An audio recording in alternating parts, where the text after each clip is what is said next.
Huyu jamaa anaitwa Fera. Yeye ni single father, anaishi na mwanae anaitwa Chuka. Fera ni mtu mmoja mkorofi sana mtaani, watu wote wanamuogopa. Kiujumla yeye ni TRA anajitegemea, maana anakusanya mapato mengi sana kwa watu wote wanaojenga nyumba mpya katika mtaa anaoishi yeye. Na katika harakati zake za kila siku anakuja kuchoma kisu na muuni mmoja hapa hapa mtaani, kitu kinachopelekea kutaka kutoa uhai wake. Ili kujua stori nzima nini kitatokea kwa Fera na mtoto wake, ungana na mimi mwanzo mpaka mwisho wa hili kapu ya movie inayofahamika kwa jina la Ghetto Dad. Na pia kama ndio mara ya kwanza unakutana na hii channel, basi usisahau kusubscribe ili wa kwanza kupata movie zetu pindi tunapoziweka hapa. Basi tuanze. Movie yetu inaanza, tunakutana na Mr. Fera akiwa amekuja na dada mmoja nyumbani hapa, mfanyabiashara. Si unaelewa nini nikwambia mfanyabiashara? Hiyo hiyo unayoiwaza wewe, yani ikiwa inamaanisha dada poa. Fera anamuuliza mwanae Chuka hapa, kwa nini hajaenda shule, maana kutarajia kabisa kumkuta nyumbani. Chuka mwenyewe anamwambia mzee wake kwamba sio kila siku lazima aende shule, na pia yeye pia ana ubongo pia, inabidi upumzike, maana mambo yanayoingia kichwani ni mengi sana, ipo siku kichwa kitakuja kupasuka. Huyu dada poa hapa anacheka kinoma, maana anaona mtoto huyu ni jao kinoma, yani sio poa. Basi bana, Fera akaona mambo yasiwe mengi, akampa pesa Chuka ili akanunue vitu vya kula pamoja na juisi ili aondoke hapa nyumbani kusudi abaki afanye mambo yake. Basi bana, baada ya Chuka kuondoka, huyu dada poa ndo anamwambia Mr. Fera hapa kwamba anahitaji naira 5,000 tu ili wamalizane. Na Mr. Fera akamwambia kwamba hilo kwa kisio swala kubwa kihivyo, kwa hiyo mambo yameisha. Chuka akiwa anatoka dukani kununua vitu, anakutana na mwalimu wake anayefahamika kwa jina la Ticha Uche. Na moja kwa moja Ticha Uche anamuuliza anafanya nini mtaani, maana muda huo alikuwa anatakiwa kuwa nyumbani. Chuka anamjibu mwalimu Uche na kumwambia kwamba babake kuna vitu anafanya haraka haraka nyumbani, anamalizia na msichana mmoja, kwa hiyo hatakiwi kuwa nyumbani. Kwa kuwa Ticha Uche ni mtu mzima, akaelewa nini Chuka anamaanisha. Basi akaona isiwe tabu sana, akamchukua Chuka akaenda naye nyumbani kwake. Basi bwana, baadaye mida ya usiku Fera akawa anarudi nyumbani kutoka katika mizunguko yake, anamkuta yule dada poa akiwa hajaondoka nyumbani kwake, na zaidi pia akavaa tishiti lake. Na moja kwa moja anaanza kumfokea kwamba kwa nini hajaondoka mpaka saizi nyumbani kwake, na kwa nini pia akavaa tishiti lake. Dada poa anamwambia Fera kwanza atulie, maana alikuwa anampikia chakula mume wake, akiwa anamaanisha kwamba Fera ni mume wake. Fera alishangaa kinoma, yani kuitwa mume na huyu dada poa, na alimwashia moto kinoma, yani sio poa. Muda si mrefu Ticha Uche akiwa na Chuka wakawa wamefika nyumbani hapa tangu alipomchukua ile mchana. Ndo Fera anamuuliza Chuka ameshinda wapi tangu alipomwagiza ile mchana. Na hapo Chuka ndo anamwambia Fera kwamba huyu ni mwalimu wake anaitwa Uche na ndo ameshinda nyumbani kwake ile kutwa nzima, huku akila vyakula vizuri vizuri sana. Basi Mr. Fera akawa amemind hapa, kwa nini dogo anakula kwenye majumba ya watu kama vile nyumbani kwao hamna chakula. Basi bwana, Mr. Fera akamzingua dogo aingie ndani, na baada ya dogo kuingia Fera akaanza kuforce mazingira apate namba ya Ticha, lakini Ticha akawa amekaza. Ticha Uche anafika nyumbani anakuta mlango wake uko wazi, na anapoingia ndani anashtuka sana kwa kukutana na jamaa mmoja anayefahamika kwa jina la Tamuno. Huyu jamaa alikuwa ni mchumba wa Ticha Uche, lakini alikuwa jela kwa muda sasa, na leo asubuhi ndo katoka jela na anaonekana ni babe kinoma yani. Katika maongezi yao Ticha Uche akamwambia kwamba mapenzi yao yaliisha zamani sana tangu alivyoenda jela, hivyo basi anamwomba aondoke amuache. Ticha alivyoona aeleweki akataka kukimbia, lakini hakufika hata popote, akawa tayari kashadakwa. Ndo hapa jamaa anamwambia Ticha kwamba amemisi kinoma na pia ana shida ya pesa kiasi. Ticha Uche anamkatalia jamaa na kumwambia kwamba hana pesa zozote na pia baba yake ni mgonjwa sana, kwa hiyo anatunza pesa kwa ajili ya operation ya baba yake. Kwani huyu jamaa anajali sasa hata kidogo? Tamuno akamwambia Ticha Uche kwamba baba yake ana miaka 86. Kwa nini unamhangaisha kiasi hicho? So mwache tu apumzike kwa amani, yaani akiwa anamaanisha mwache baba yake afe. Kwenye kubishana mlango ulifungwa na tujui nini kilifuata. Leo ni siku nyingine tena, tunamwona Ticha Uche akiwa kavimba usoni, lakini anapoulizwa na Fera kuwa shida nini, anamwambia kwamba hamna shida yoyote, maana alijikwaa tu. Basi bwana, leo Mr. Fera akiwa ametoka katika mizunguko yake, anamkuta Chuka akiwa na Ticha Uche wakiwa wanafundishana hapa nje. Basi alivyofika moja kwa moja Ticha Uche akamwambia kwamba alikuwa anamsubiria yeye muda wote huo, maana anataka kuongea naye. Basi wakasogea pembeni kidogo, na moja kwa moja Ticha Uche akamuuliza Fera kuwa kama kuna muda anamsaidia mtoto wake kufanya homework.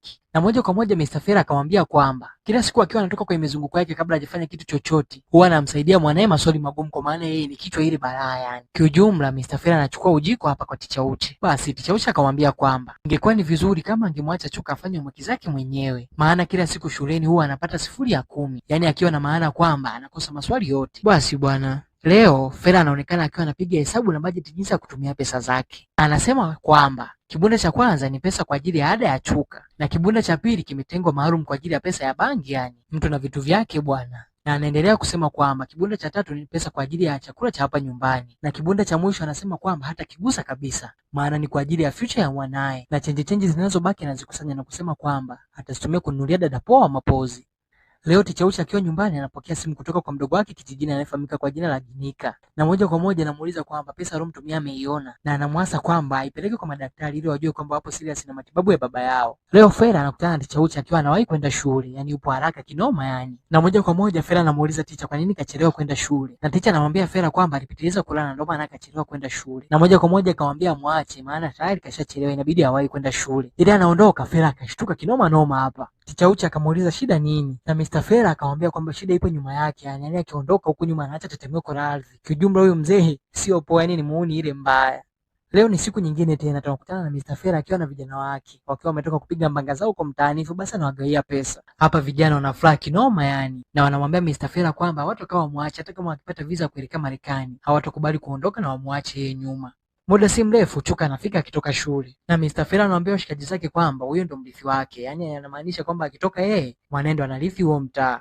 Muda si mrefu Ticha akawa amefika hapa na moja kwa moja basi Fera akawa akasimama akatoka kuongea naye pembeni. Huku nyuma alipoacha washikaji zake na Chuka, washikaji zake wanampa pesa Chuka na kumwambia kwamba siku akija kuwa bosi asije akawasahau kabisa maana wametoka naye mbali. Upande mwingine Ticha Uche anamwambia Mr. Fera kwamba mambo yote anayoyafanya kama kuvuta sigara, kunywa pombe na pia kuleta wanawake tofauti tofauti mbele ya mwanae ni kitu kibaya katika malezi ya Chuka. Pale pale furaha yote ya Fera ikabadilika, akamuuliza Ticha kwamba anamfundisha jinsi ya kumlea mwanae. Na moja kwa moja Mr. Fera akataka mambo yasiyo mengi sana, akamfukuza Ticha Uche atoke nyumbani kwake. Leo ni siku nyingine, Chuka akiwa anaumwa kalala, yani sio poa. Fera anamuuliza dogo kuwa kafanya nini, na moja kwa moja dogo anamwambia baba yake kwamba alikunywa kinywaji chake alichokuwa ameacha, na pia anamwambia kwamba alikunywa hicho kinywaji nusu yani. Kumbe Chuka amekunywa pombe kali sana aliyokuwa ameacha Mr. Fera mezani. Basi bwana Mr. Fera akawa anafoka pale kwamba mama yake alishafariki na yeye pia anataka afariki ili amwache yeye nani peke yake. Basi bwana kesho yake Chuka kuonekana shule. Basi Ticha Uche ikabidi afike nyumbani kuangalia shida iliyomfanya asifike shuleni ni ipi. Na moja kwa moja Mr. Fera akamwambia kwamba dogo anaumwa yupo ndani, na moja kwa moja akamruhusu aingie.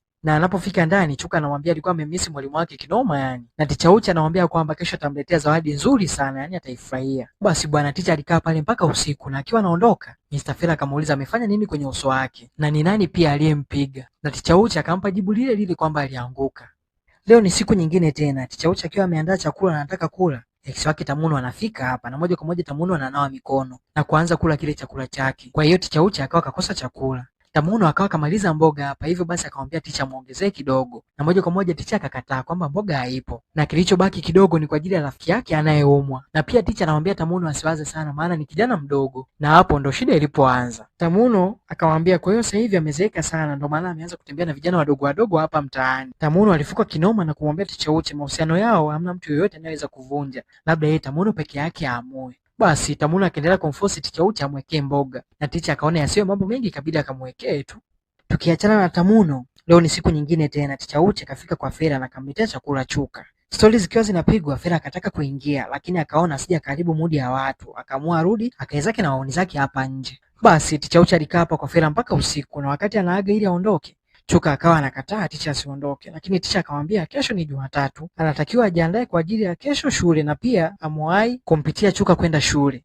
Leo Tamuno akiwa kazini kwake, Fera na wauni zake wanafika hapa. Hawa jamani wababe kinoma kiasi kwamba mpaka Tamuno na ukorofi wake wote anawaheshimu kwa hawa wauni kinoma anaambiwa yani. Basi bwana wakamchukua na kwenda naye chocho ili wampige maswali kidogo. Basi walipofika huku Fera akamwambia Tamuno akae kwa kutulia maana wapo kwa amani. Na moja kwa moja akamuuliza kama anamjua Ticha Uche. Na alivyokubali kwamba anamjua, swali lililofuata ni kwa nini huwa anampiga. Na baada ya kupigwa biti kidogo Tamuno ikabidi akili na kuambia kwamba ilikuwa makusudi kipindi anampiga, ilikuwa ni bahati mbaya tu. Basi Fera akamuuliza kuwa Ticha Uche ni nani kwake. Na moja kwa moja Tamuno akamwambia kwamba yule ni mke wake, na akaongezea kwamba tayari alishatoa mahali kiasi nyumbani kwake. Basi Mr. Fera akaacha maagizo kwa vijana wake wamfundisha adabu kidogo kwa kosa la kumpiga Ticha Uche. Mida ya jioni Mr. Fera akafika kwa Ticha Uche. Fera akamwambia Ticha kwamba amekuja nyumbani kwake kumwambia kwamba yule kijana hata msumbua tena, sijui Tamuno sijui nani, hatawahi kuja tena kumsumbua katika maisha yake. Na katika maongezi Fera akamwambia Ticha kwamba amesikia Tamuno akisema kwamba yeye ni mke wake. Na moja kwa moja Ticha akakataa akisema kwamba yeye ni ex wake tu na waliachana miaka 2 iliyopita. Basi Fera akamwambia Ticha namuomba sana siku nyingine yule kijana akija kumsumbua asisite kumwambia.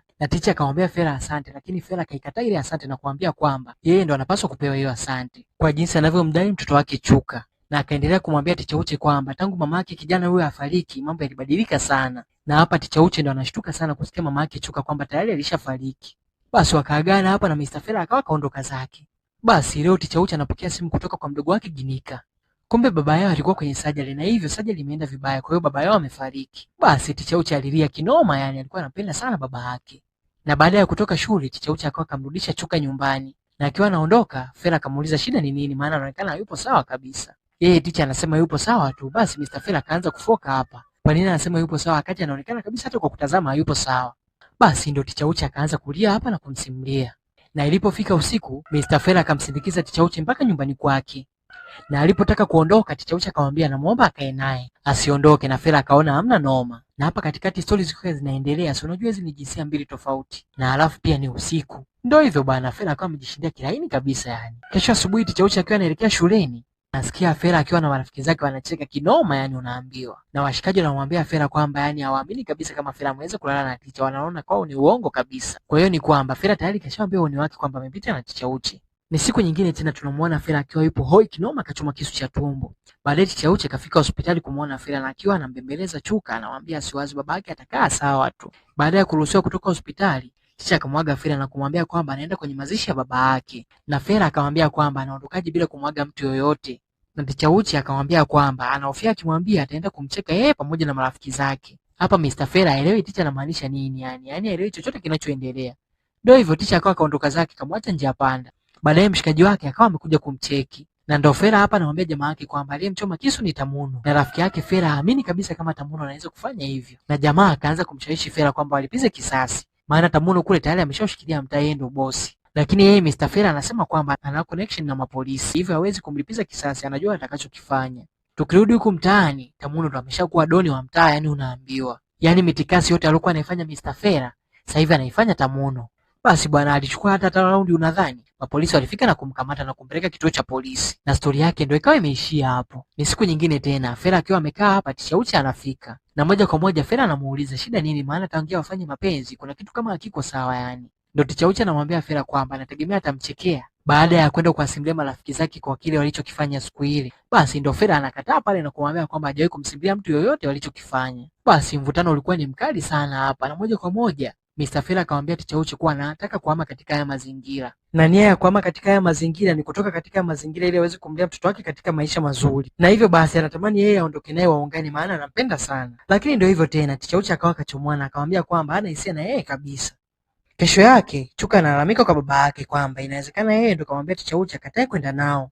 Basi bwana, baadaye Ticha akampitia na kumchukua Chuka kuelekea shuleni. Na walipofika njiani, Chuka anamuuliza Ticha Uche kwa nini hataki kuondoka nao. Chuka alijitahidi sana kumbembeleza Ticha Uche aondoke naye. Basi bwana, kesho yake Chuka na Fela wakaenda kumtembelea Ticha Uche, kwa maana ndo kama vile wanaenda kumuaga, maana kesho yake ndo wanaondoka kuhamia mji mwingine. Ilivyofika usiku, Chuka akawa kasinzia, hivyo Ticha Uche akamwambia kwamba wanaweza kulala hapo hapo kwake. Na walivyofika nyumbani kwao huko, Chuka analia kinoma yani kwa nini Uche amekataa kuondoka nao.